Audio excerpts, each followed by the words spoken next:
Welcome to Snackable Business Nuggets with your host, Jason Kramer, founder of Cultivize. Jason helps companies identify, nurture, and convert prospects to customers using marketing automation strategies with the top-rated all-in-one CRM, email, and sales platform. On each segment of the show, you'll hear from industry leaders that will share what it took to get them where they are today, as well as helpful tips that you can apply to your business right away and hear what their perspectives are on marketing, sales, and business. So relax, grab your favorite snack, and get ready to think about your business from a whole new point of view.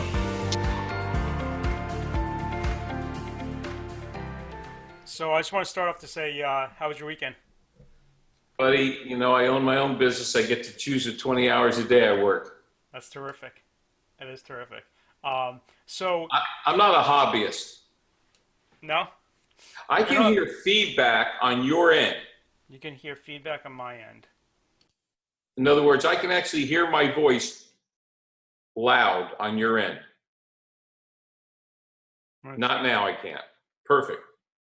Well, I'm going to talk in a second here. Do you still hear it? Nope. Okay. It's perfect. Terrific. Great.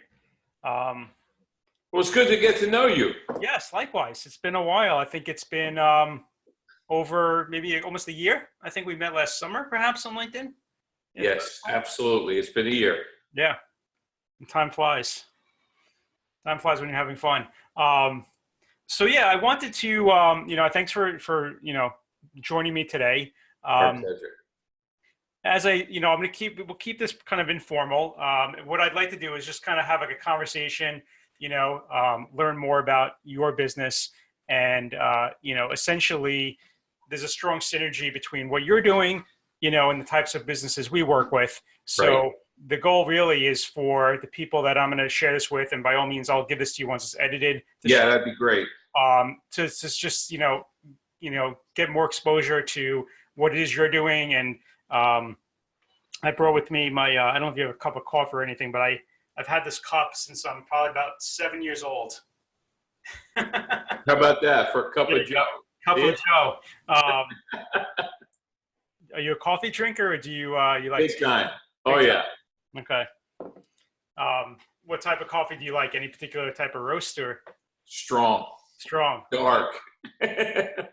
My old office in Manhattan, there used to be a roaster where they had all the beans from all, different countries. Yeah. And I used to go there and make my own blends. And I would take their 3 or 4 strongest roasts and put them together and just have them ground up. Yep. Man, that did a number on my stomach for yeah. So I guess, I want to start off, Joe, to say welcome to the show. We're talking today to Joe Pici, sorry, right? Is that pronounced the last name, Joe? Pici, just like the fruit. That's what I thought. Joe Pici. And Joe is amongst other things, a sales trainer. And we want to talk today a little bit about Joe's background and, what got Joe into this industry. So Joe, if you want to start us off with, what was it like in growing up, maybe, starting, let's say at high school and going through college, and what was your path to get into this career? All right.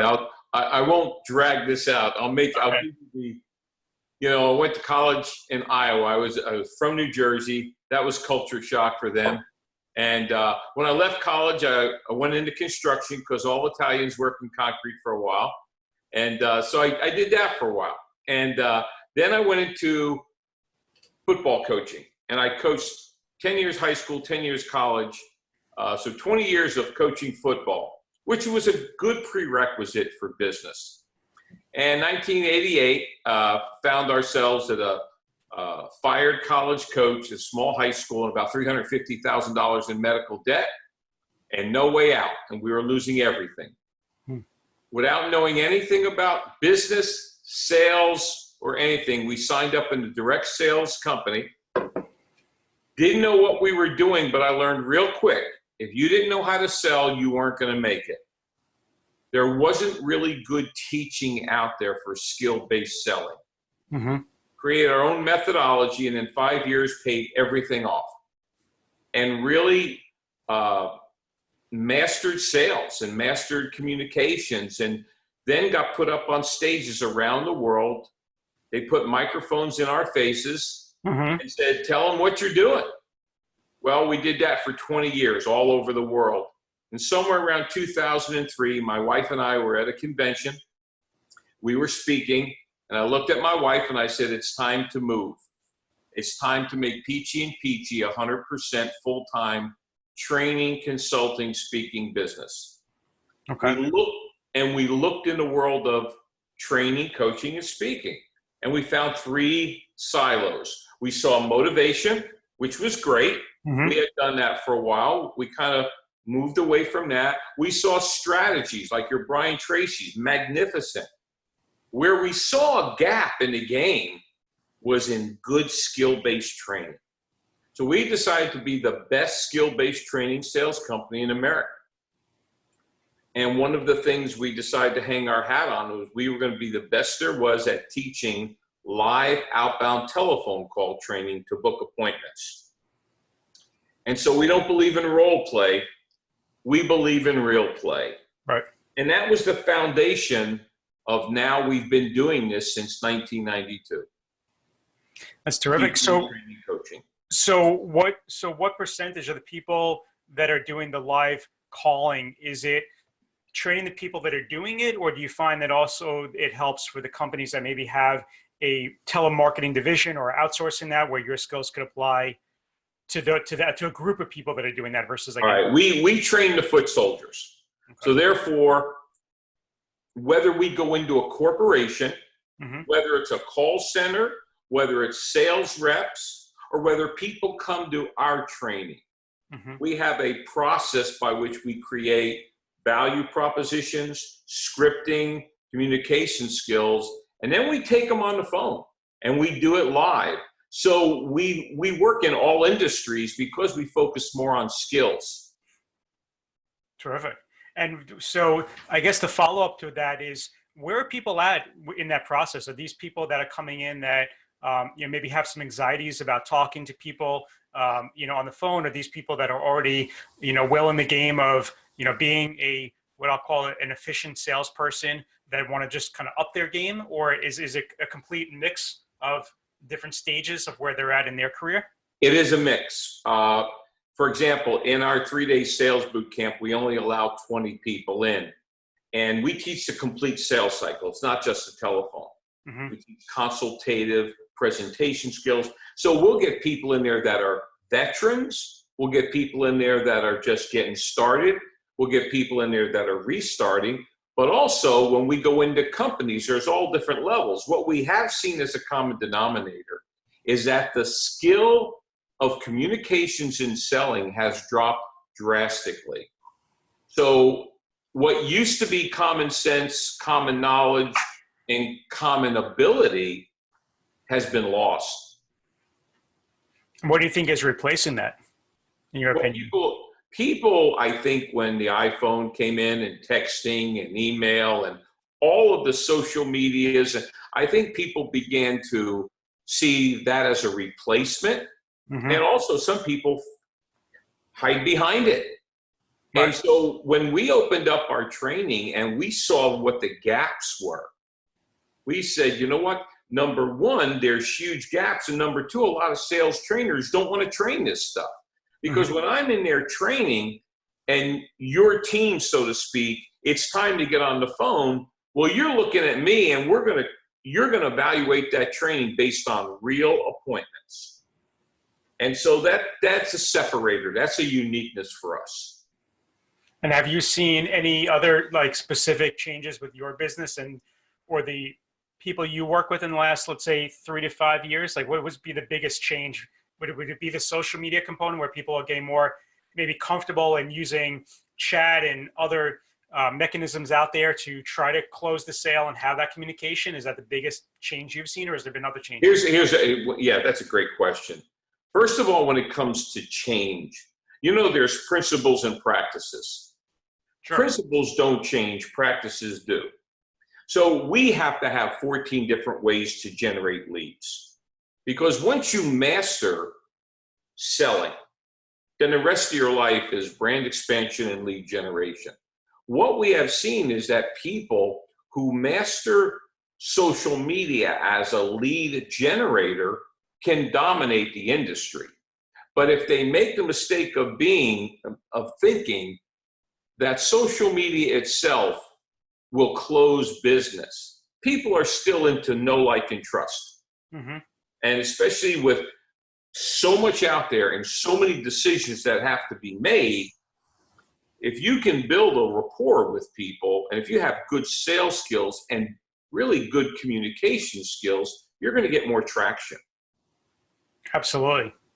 I know, even from personal experience, I mean, having run a prior business for 15 years and this new business I'm in for almost a year now, it's one of those things. I came from the schooling, if you will, on the creative side. So I never dealt with sales. Right. And going into my own business, it was the freedom, and I don't want to say the pun of creative freedom, but it was the freedom to be able to take on the clients I wanted to work with.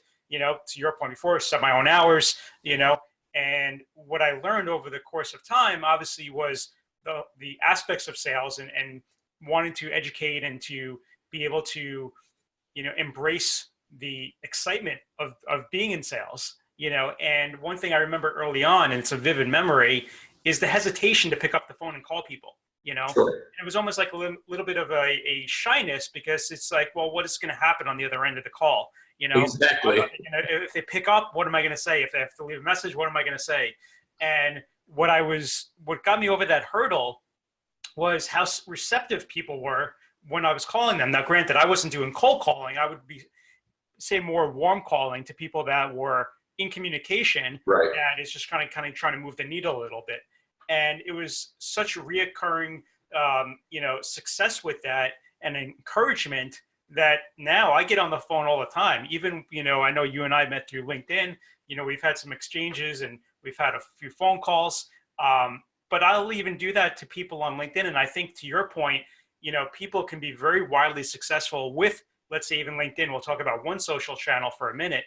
And they just expect, okay, let me just send out a bunch of connections, connect, and then hopefully that person who doesn't know me from a hole in the wall is going to send me business, which will never happen. Very, very rare that it would happen, let's say. Yeah. So, I think for me, my satisfaction is being able to tell people, listen, I'm a genuine, real person. I'm not some bot that's just trying to build up connection, Right. or trying to just sell. It's really about a two-way street in a relationship.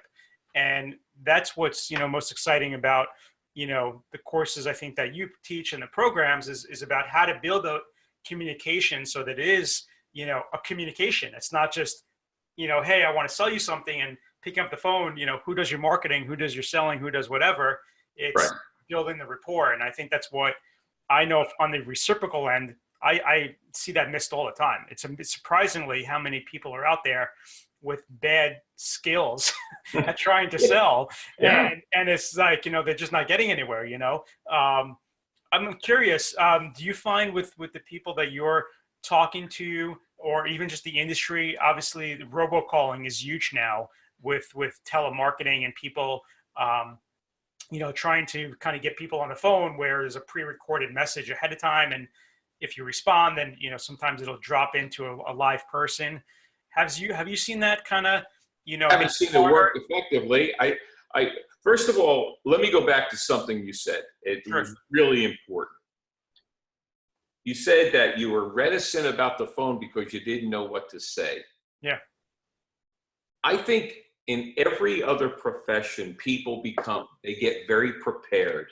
They learn things. Mm-hmm. For some reason, people believe salespeople fall off a tree, and they already have this stuff in their head.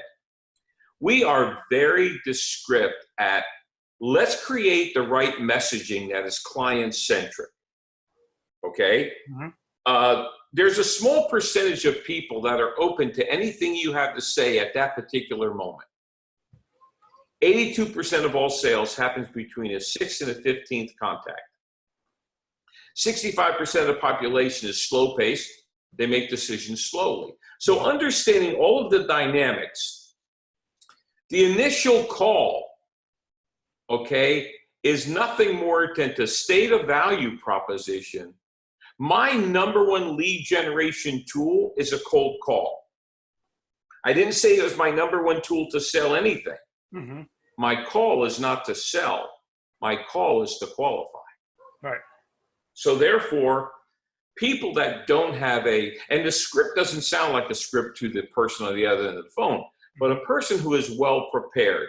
I mean, in our 3-day sales boot camp, we do a lot of B2B calling. 92%, our last sales boot camp, we got through the gatekeeper 92% of the time. We got 57 return phone calls that day. Because if you know what you're doing and you do it well, you're going to get better numbers. Mm-hmm. Okay? So I think when you look at sales in general, people think you either got it, you have the it factor, or you don't. Right. And when I first started selling, I had a 3% closing ratio, and I fed us because I work hard. Yeah. Now it's about 95%. That doesn't mean 95% of the time when I sit with you, you buy something. That means within 12 to 14 months, we do business. Mm-hmm. Okay? So I think there's a couple things here. You're either going to be transactional or consultative. Transactionals get to yes or no as quickly as possible. We're more consultative because of the way people make decisions. The first thing a person says is no to anything. Mm-hmm. Right. So I think one of the things you asked me, what am I seeing out there? I think the first thing we do is teach people that no is not the worst thing when they hear it on the phone. Mm-hmm. That's and I don't mean you play to get no's. I'm just saying that if the mindset is this call is to qualify you, okay, what would you give yourself as a title? What is your title? So I would call myself a lead nurturing specialist. And if I called you up and I said, Jason, this is Joe Pici of Pici and Pici. Is this a good time? What is the call about, Joe? We specialize in helping lead nurturers close more business and increase their bottom line. I got 5 minutes. Now, they don't normally say that. What they normally say is, well, what's this all about? Right. All I would say is, hey, is it worth 10 minutes for me to explain exactly how we can help you increase your closing ratios and generate more business? Now you have been qualified. If you say no to that, you have disqualified yourself. But here's the secret. You want a secret today? If you say yes, you have decided you wanted the meeting, which changes the dynamic. Now, what I just gave you in that 30 seconds, 99% of the people that I train every day, from brand new to experienced, do not get that. They think you have to have thick skin, you have to hammer people, you have to overcome objections. One of the things we do besides sales is we help speakers, trainers, and consultants turn their talent into income. Because the average speaker, trainer, consultant is great at delivering what they have. Mm-hmm. But the back end of the business is finding paying clients. Right. Right? I mean, or monetizing, what they have that's exactly. Yeah. And so all Dawn and I did was when we opened up Pici and Pici as this training, speaking, culture, we said the only thing we will ever train on, speak on, coach on, is what we do to grow our own business. Mm-hmm. So if you say, hey, Joe, would you do leadership training? Nope. Hey, Joe, would you look at our marketing? Nope. It's not expertise. Our expertise is client acquisition, right? So I think that's the other thing. I think what we're seeing, back to Joe, what are you seeing out there? We're seeing that the whole technology boom has now become no longer generational. It has spilled through all generations, and there's a real gap in good communication styles and skills and sales skills. Absolutely. And the other thing that I also think as an observation too is, you have people, and perhaps maybe at a larger organization was typically the case where they had these sources for, acquiring those cold lead lists, that they would call on, right? or they had, maybe, a few years as industry experience, and they had contacts and resources and people they could call on. And now you have tools out there making it easier for the small business owner, lead views and all these others, where you could actually go and, put in a few different criteria of what you're looking for. And now you're going to get a list of contacts. Right. So, the two-part question I have for your kind of, take on that is, there's an abundance of information obviously out there, and it's been there for over a decade, right? Now they're making it easier for the novice, business owner or salesperson to get access to that information at a much lower cost than it was before. But now the second challenge is that because there's so much information, it's also flooded with bad information. So now you have all these companies out there where, even unbeknownst to them, it's filled with spam traps and other false information purposely injected so that systems can recognize that you're buying these lists, and then they're going to ultimately penalize you for using such lists. So it's really kind of like a double-edged kind of situation where, the information is more accessible. It's lower price than it ever used to be, but now it's also more dangerous to use that information. So, I'm curious on if the people that you train and work with, if that question comes up about, well, Joe, the practices are great, but what about the places I'm getting my information from? Like, how does that conversation usually go? Okay. You have great questions. Thank you. I think, there are certain aspects of sales, and a big part of sales is, where are you getting your leads from? Yeah. Okay. And if a person is fishing in one hole, right now, 31% of our business is coming from LinkedIn. Okay. Now, the majority of people who use LinkedIn use it as an inbound tool. The majority of people who sell have an inbound mentality. I don't care how a person captures a lead. If they cannot take the lead and start the sales process effectively and efficiently. I have a client that buys leads. 9 out of 10 of those leads don't exist. And so I started doing some coaching on, so let's look at all the ways you're generating your leads, and how many ways are you proactively generating leads? Or if you're working with a company such as yourself, how good are they? Are you holding them accountable? Right. And so for us, everybody who writes us a check, every company, we just backtrack it. Where's it coming from? Which tells us, is this lead generation mechanism effective? Mm-hmm. But I can only evaluate that if the rest of my sales process is intact. Right. All right. Because if there's gaps along the way, then was it the lead, or was it my bad script? Was it my inefficiency? Was I more of a bully on the phone?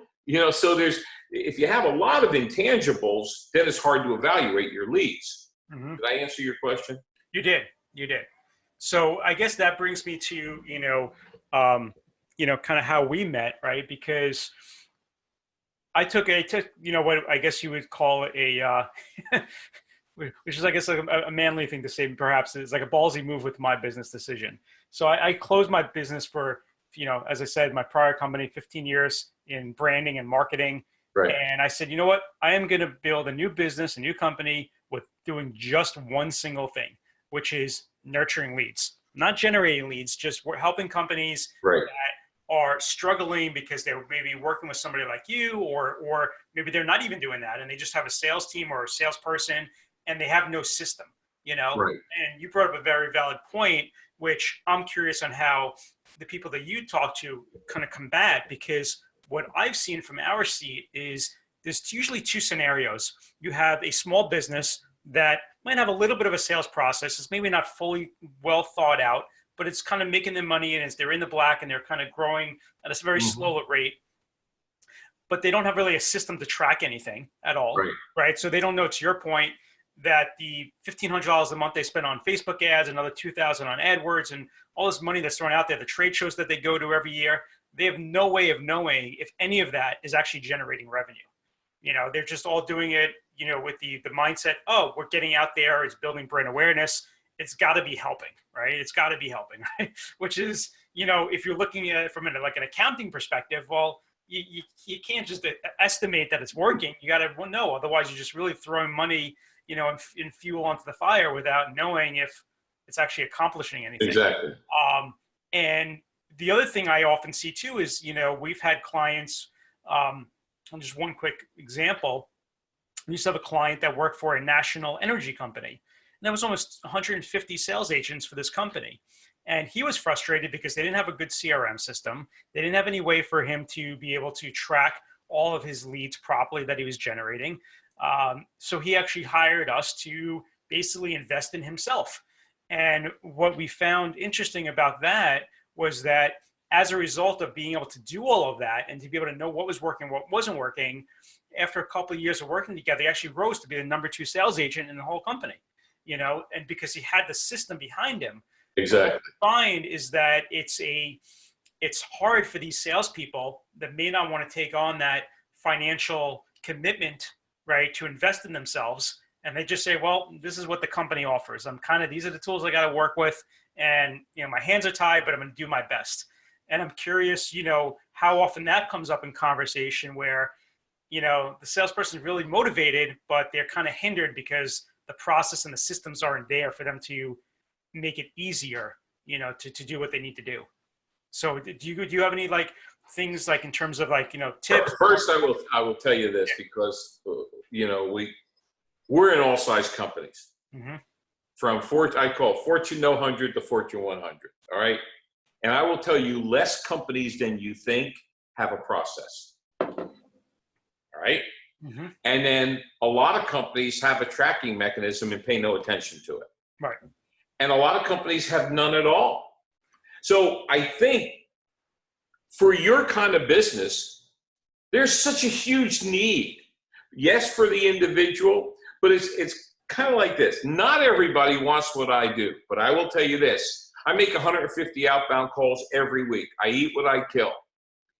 Those calls are going to generate enough business, and there's always companies and individuals that will invest what you do, will invest what I do, but you got to find them. So when it comes to sales, I have found less than more companies that track, forecast, know if they even know if the money they're putting into lead generation, if it's coming back to them.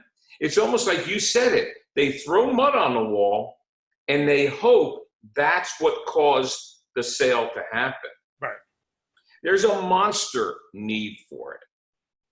Yeah, it's shocking. I mean, it got to the point where it became I would say it wasn't even I'm trying to think of the word I want to use, Joe, but it was almost like a thing of kind of good conscience, where in my former business, the whole reason I started this company was I couldn't kind of tolerate clients paying us a retainer to do marketing for them. And then we would say, okay, we generated this much traffic to the website, or the Facebook ad did this, or this happened. And we were able to track things to a point, and then it ended. And then you say to them, okay, well, what happened? How many, how was business last month? We swore that we pushed this many people to your trade show booth, and this many people went to the landing page, and we got to a certain point, and then they're like, well, we don't know, and it's just like, and then I finally got to the point where I actually started firing a few clients because I couldn't take the money anymore, in good conscience, knowing that we're doing this to help you and you're just fumbling the ball. It's like telling the quarterback, hey, here's all the plays to win the game. And they're sitting there and they're kind of doing their own thing. They're doing it on the sketch pad at the, the 20-yard line. So, that's why I decided, I need to get out of that business, because I could, and there was a couple other reasons, but that was the biggest reason, was just, I saw that, to your point, there's that huge need out there. And it's just so fascinating to me that even simple things, you have, we'll call them not even the Fortune 500, we'll call them the Fortune 1000s, even maybe the 5,000s and 10,000s, right, who sponsor local events, and they do different things with chambers and other things. And they're not even tracking all that. They're almost doing it out of like charity to be like, okay, yo, we'll give you 20 grand as a sponsor. But Yeah, wouldn't you want I to know know. that that 20 grand is actually bringing back some level of revenue? Otherwise, be a sponsor of something else that is generating some goodwill and something back to the business. So it is interesting that you bring that up, that it is such a need. And even from that perspective, seeing it, which is surprising to me because, you know, Well, you're investing. I think sometimes people, they look at business, you know, and they go, boy, they must have it all together. You know, I don't have an MBA and XYZ, and therefore that guy in that company, they have it all together. Well, because of where we enter the marketplace and because we get same day results, when I go into a company, I will not do sales training unless we're going to do the live outbound calls. It's a differentiating factor for us. Mm-hmm. Well, the training pays for itself that day. Well, then all of a sudden, I've earned trust, and then I hear it. And the other thing that I see faster than anybody is when people hire what you used to do. All right? They find out how quickly their salespeople are getting on those leads, which usually is 5 weeks, and it's too late. Yeah. I went into a company, and the first 30 calls we made, this is what we heard. Oh, we would have done business with you, but we filled out that document 5 weeks ago, and we had to go buy X. Right. And the owner bristled.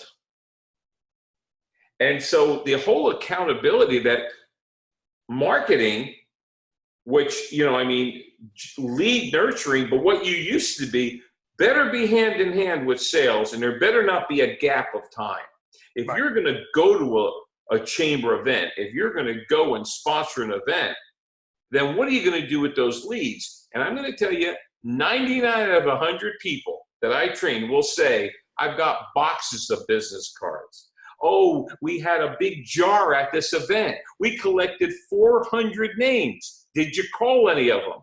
No. Why did you go? Right. Exactly. You know? Exactly. So the whole intentional thing of why you do what you do, what is the end result? One of my, you know, every December we whiteboard our business.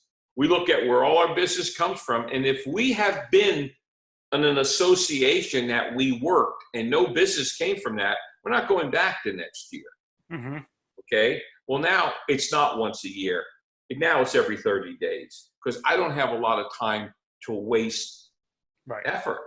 Yeah. Because if I get a number, I'm calling them right now. Okay. And if not, they're going to go somewhere else. Oh, absolutely. It's as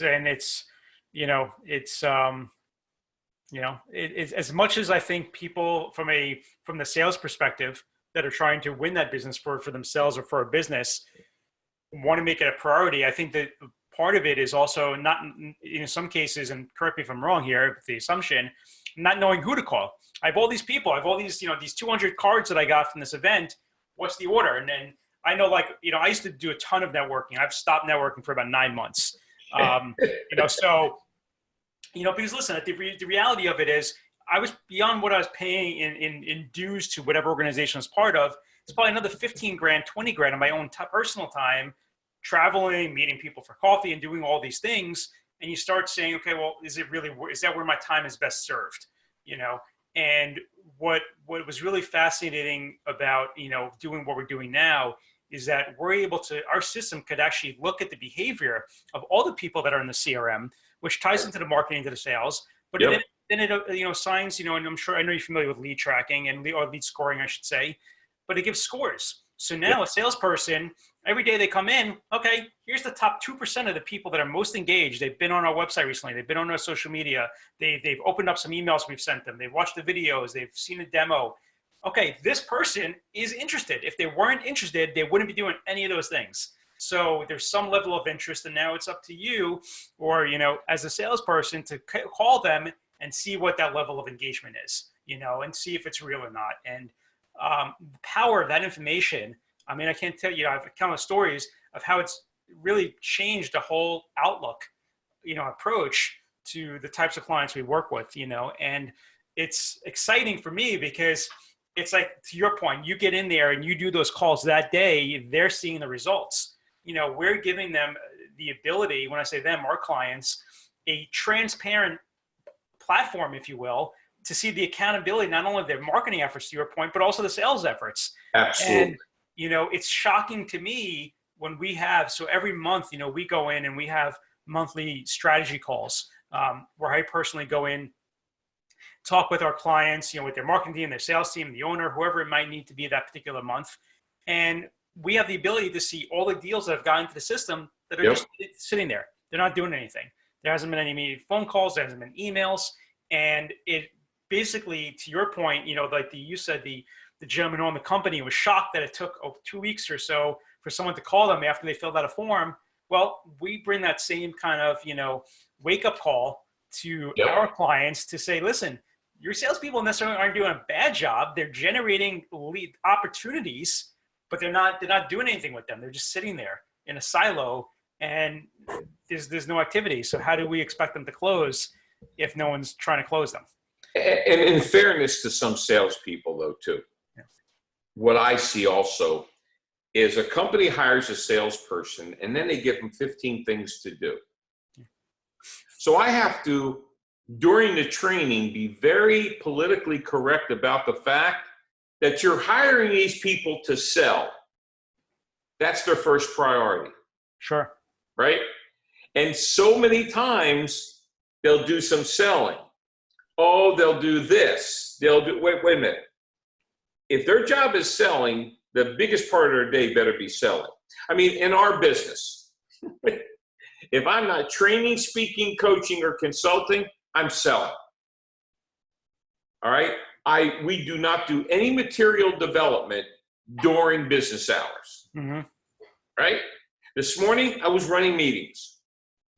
And so I'm not confused. Right. Where a lot of salespeople is, well, I get so busy. I got a client, it's a national client, and their franchise, we increased their foot traffic 79% nationally. But all I said to the salespeople in my last training, I said, your sales manager is going to call you every morning, not to hammer you, to ask you 5 questions. You need to know the answers to these 5 questions. Number 1, and they have leads. They don't have to go get the leads. Mm-hmm. How many outbound calls did I make? How many people picked up the phone? How many did I convert to an appointment? How many people showed up and did the business close? Those are the 5 questions, because that's your job. Right. I said, now, don't be offended. He's not beating you up. He's not micromanaging. He's being held accountable for those 5 areas. Those are your 5. And if the average person in business, forget sales for a second, do not prioritize what their highest revenue producing activities are, and they'll work down here, and the top things, like in the book Traction, they're rocks they put off. Because I talk to people about, you've got to determine what your non-negotiables are and stop negotiating with them. I think the other thing also, from what I've seen with the challenges, you get caught in that trap where you're selling, but then you deal with the onboarding, because as well as it's important to have a good sales process, a lot of companies don't have a good onboarding process. And now the salesperson starts taking the role of trying to help out. Oh, no one's gotten back to you. No account manager's gotten back to you. And then they get in the weeds of now trying to onboard a client, when a lot of times it's not their responsibility to do that. They think they're doing a good thing, but ultimately it may not be the most effective, to your point, of being productive, with their time. And see, just by what you just said, we know there's a problem with nurturing leads. We know there's a problem with selling. We know there's a problem with onboard. Do you see how much work is out there? It's like unbelievable. And technology was supposed to make it better. In some ways, it's made it worse, because where communications is so important, they're relying on an email that's been misunderstood. Yeah. Now they've got conflict. And where you have conflict, nothing happens. Okay. Yeah. And so it's exciting from a standpoint that people like you and I have a lot of potential clients out there that need help.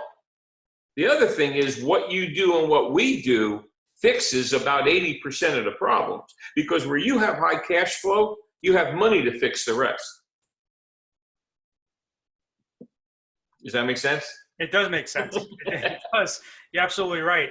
I mean, it's it's really, it's astonishing. But what I think is, the thing about that, I just want to, I guess maybe last thought from my end is, you mentioned technology, and there's so much technology, and the technology is supposed to fix things. And that was a big pivot to why we are doing what we're doing now, because the misconception, at least from where I sit and my experience and talking to prospective customers and current customers, is the technology is made to seem so simple. Oh, it's just this, it's one click, it's this click, and I'm not going to mention any names, but there's No, out there, right, that make it seem very easy. And the reality is, you really need to have something up here and to understand the strategy of how to use the technology, and some common sense, some street smarts, and in a mix of a few other things to make that technology be effective. You Right. can the best automated marketing platform and the best project management tool or the best whatever, but if you don't understand the concept of how that tool is going to actually weave into your specific business, and how, Right. and you don't have the process in place, even with Army's business, and we've been going through and refining the onboarding process, and there's about 40 different separate action steps to onboard a new client with our company. That there's careful time and consideration made to that. And to another point you made about how do you make the customer feel, that they're at ease? How do you make them feel comfortable that everything is being handled? So Right. it's that fine mixture of, what's happening behind the scenes, because where you and I sit, we're doing things, right? Things are moving, there's team members working on things. But if you haven't given an update to the client in 3 weeks, they don't know that. They think that you're Right. just in there and you forgot about them. So, Exactly. so it's really that fine balance of that communication is so critical to your point too. I mean, and it really, I think the importance of having a human interaction is so critical. I'm sure the software I know I use, where there's no human element. You're dealing with, chatbots, and with, everything happens through email, and things get lost in a conversation. Even if they don't, even if they do a really good job with communication via email, there's still a delay. You can't get an answer right away. It takes a day, it takes 2 days to get an answer. And not every business owner wants to have that, type of relationship. Well, quite frankly, if somebody texts me or emails me, I call them. Yeah. And it fries them. They go, "You just called me." Well, undoubtedly, there's something important. How can I help you? And it blows them away. Yeah. Okay. And again, we're always looking for a competitive edge. One of our value propositions is gain an unfair advantage over your competition. Do you know that there's a certain aspect that costs you no money to gain an unfair advantage, just by being a great communicator, just by having high touch, separate you from 90% of the competition out there? Quite frankly, we get contracts with companies that mega companies go after. And it's not my good looks, I can tell you that. It's that I pick up the phone, I start a process, I communicate, and I earn their trust. And I have never seen trust built through a text, a chat, or an email. At the end of the day, and what you said when you started, there's so much noise out there. The greatest thing about social media, it has allowed a company like Joe and Dawn Pici to now I'm ranked number 3 in the world as a sales trainer and speaker globally, okay, to compete with the megas. The bad thing about social media is there's so much noise out there. Everybody with a microphone and a video camera is now an expert. And it really confuses people. Absolutely. I always tell people this: you're looking for authenticity. You're looking for people that live their message. I always tell people there's a fresh fruit check.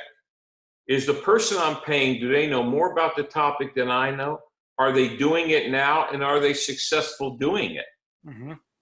And in this world where there's so much free stuff on YouTube, so many free seminars, so many this, so many that people don't vet the information, Right, because they're not paying for it, and they let themselves get confused. yeah. I was involved in I'm part of a LinkedIn pod, and there was a conversation last week about that very thing, where there's so much information out there, and you start reading, whether it be blogs, whatever you're reading, and people are providing tips and resources. But then it becomes the challenge of, okay, well, how do you validate that what they're saying actually works, and is Yeah. usable, right? And now you're kind of trusting somebody you really don't know at all to be an authority on something just because they had, a number of, thousands of likes or whatever the case may be, or you found it wherever you found it, and we saw it on a Forbes article, so it must be true. But the reality is you really don't know, Right. So, Right. so Joe, what I want to leave you with is, if people want to get more information about you and Dawn, where they can see you, how they can work with you, what would be the best way? The first thing is, anyone who ever wants to call me for a quick cup of Joe, my phone number is 407-947-2590.